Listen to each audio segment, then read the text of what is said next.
వక్ఫ్ బోర్డుకు సంబంధించి 1995లో చేసినటువంటి చట్ట సవరణ, అందులో సెక్షన్ 40ని కలిపారండి.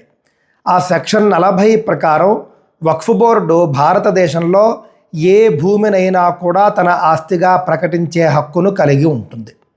ఆ ఆస్తి యజమాని దానికి సంబంధించిన వివాదాన్ని పరిష్కరించడం కోసం దేశంలో ఏ ప్రజా కోర్టును కూడా ఆశ్రయించలేడు, ఏ సివిల్ కోర్టును ఆశ్రయించలేడు.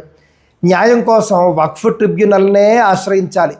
అంటే మన భూమిని ఎవరైతే కబ్జా చేస్తారో వాళ్ళ దగ్గరికే వెళ్ళి, అయ్యా మీరు మా భూమిని కబ్జా చేశారో న్యాయం చేయండి అని చెప్పేసి అర్థించాలి. ఆ విధంగా ఉంటుంది వ్యవహారం. ఎంత దారుణమో చూడండి.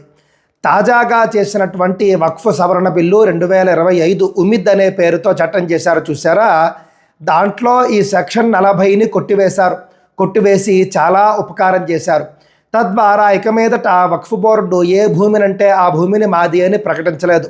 అంటే పార్లమెంటు మాదే, 1500 ఏళ్ల క్రితం కరికాళ చోళుడు కట్టినటువంటి తిరుచెందూరు సుబ్రహ్మణ్య స్వామి ఆలయం అది మాదే, అలాగే ఈ విధంగా ఇష్టానుసారము అది మాదే ఇది మాదే అని చెప్పేసి ప్రకటించలేదు.